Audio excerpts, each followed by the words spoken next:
Hi everyone, this is part 3 in my presentations about militarized interstate disputes. We're going to do some data analysis, but we also coded 5 new variables, so there's going to be a lot to cover. So my question is, what quantities and qualities of militarized interstate disputes lead to escalation? And quantities measured by the number of disputes in the past 10 years. And today we also look at the quality of those disputes, whether those disputes were on average resolved, and what the average hostility level of those disputes were. And we also want to control for structural factors, like if those countries are democratic or not. We have 2 categories of relevant variables, which are 1 related to the dispute levels, take on an average, based on the quality of disputes, if they're resolved, etc. And 2 based on the structural level, like if those countries are bordering one another and if they're democratic or not, which tend to change a lot less over time. In terms of structural variables, we use the guideline given to us in Bremer's paper, Dangerous Dyads, where he discusses the likely causes of escalation and ranks them. So the structural variables that we account for are proximity, power status, and democracy. Alliance and militarization have rather controversial results in Bremer's paper, because he discovers that countries that are allied with each other like to go to war more often, which was actually hotly contested. And the militarization variable is sort of related to the power status variable. Democracy is very well researched, and it's pretty well regarded that democratic countries don't go to war with each other. And he discovers that development and power difference don't really make that much of a difference. So those are the variables that we're doing. First, proximity. We use the correlates of war data set which we discussed last time, and we take countries that are within 400 miles of water contiguity or bordering each other by land to be contiguous. It turns out that about 39% of disputes are between 2 countries that are not contiguous, and 61% are between countries that are contiguous.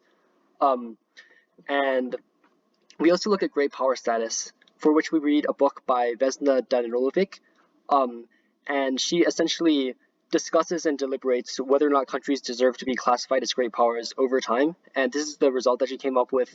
We sort of hard-coded that into our R results, and we got that 51% of disputes are between countries that are not great powers. 39% of disputes are between a country that is a great power and a country that is not, and only 10% of disputes are between 2 great powers. In terms of democracy, we use the Pauli dataset, which ranks countries on a scale between -10 and 10 based on how democratic they are. And for some countries that just existed for like 5 years and had a bunch of disputes, like Hanover and Saxony, we had to do a little bit of research onto their governance system. This is a graph that the Pauli dataset gives of, for example, Pakistan and its democracy over time. So you can see that we sort of have to separate different time periods and determine whether or not countries were democratic at the time of the dispute given to us. So we sort of hard-coded that, looking at different countries over time and if they're democratic. And it turns out that 49% of disputes are between a non-democratic and a democratic country, while 45% of disputes are between 2 non-democratic countries. And as widely discussed, democracies don't really go to war with each other, and only 7% of democracies of the disputes were between 2 democracies. We also looked at the average dispute settlement level, which was given to us in the correlates of war dataset, and we just categorized that onto if it was settled and if it was not settled.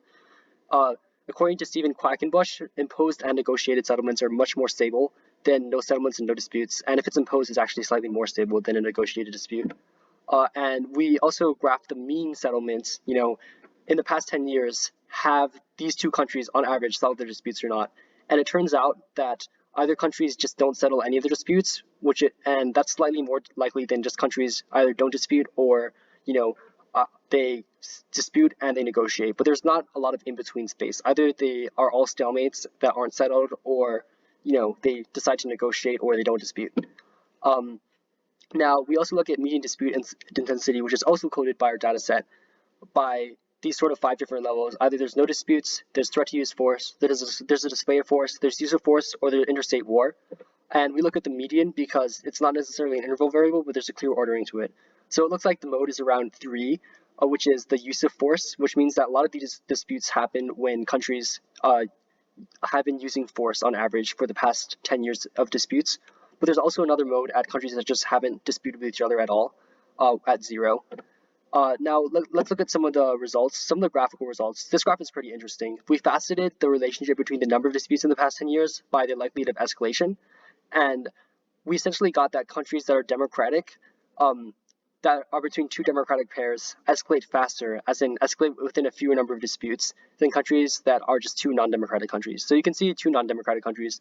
The mode in terms of escalation is around 24 disputes, and between a democratic and a non-democratic pair, it's around like 7 disputes. Like the likelihood is highest after they've disputed 7 times, whereas between 2 democratic countries, the likelihood is lower, but it happens around 14 disputes. And you see a similar relationship with with this graph faceted by great power dyads.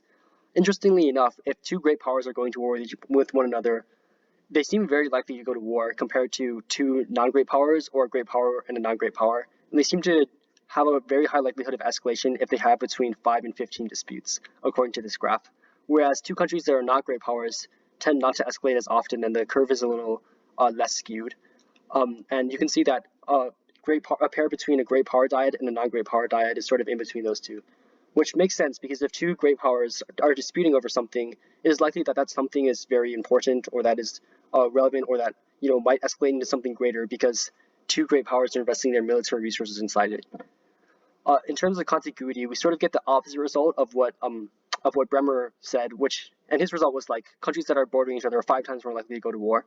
But it also makes sense that countries that are bordering disputes and dyads where countries border one another are less likely to escalate than when countries are like far apart, because if countries are far apart and they choose to dispute over something, then it's very likely that that something is very important or relevant to their national interests and that they're willing to go to war with one another because it takes more military resources to conduct like an overseas or to conduct an operation that's more than 400 miles from your coast.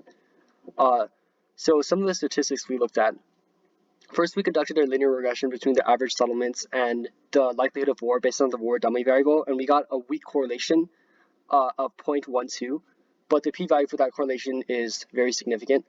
And you can see that the intercept is like, or you can see that the slope is around 10.1, which means that the average settlement results between 0 and 1, like it only affects the result of war in the likelihood of escalation to about 10% in total. So the dispute hostility we also analyzed, and we used the chi-square test since they're 2 categorical variables. And you can see that there's a major difference between like countries that have no hostilities between each other in the past 10 years.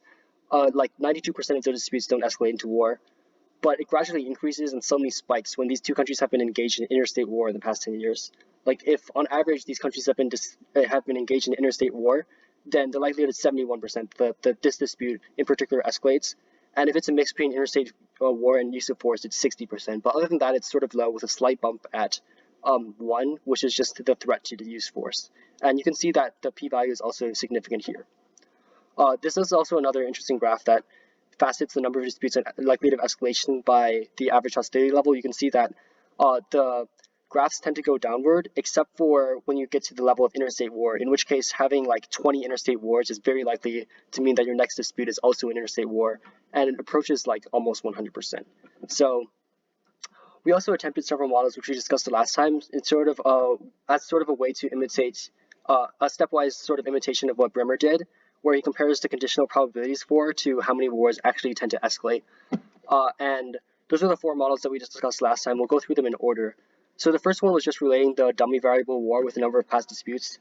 I'm not exactly sure how probit models work, but that's what I use in this case. My understanding of them is that essentially instead of a linear regression, you take the normal CDF of linear regression so that the entire function is between 0 and 1, and we can effectively estimate probabilities.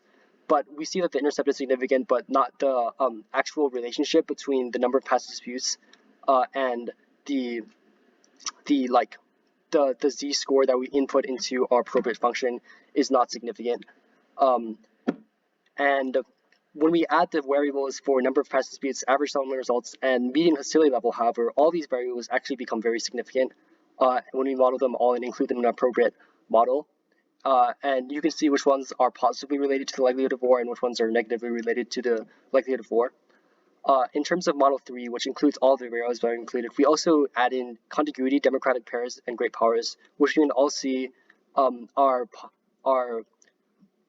negatively correlated with the likelihood of war in war, except for great powers. Like great powers are more likely to go to war with each other, but contiguous countries and democratic pairs make it less likely for those countries to go to war with each other, and that all these results are significant. And then finally, in Model 4, we just incorporate the structural factors and nothing else. and you can see that they're all significant and related in the same way as last time. And the question that I have is, I mean, I learned about this for probability regression last week. I'm not exactly sure how a lot of these numbers works and how a lot of the numbers work, but I think I can research those and you all can help me as well. And I also want to be able to calculate the conditional probabilities of war from the probit results, so I can do the same thing as what Stuart Bremer does and lay it out really clear in a table, just like, this is the number, this is our predicted probability of escalation for this type of country, and this is how many countries actually escalated. So I'm not exactly sure how to get from the probit regression results to that, but I think we've made a lot of progress. Thanks for listening.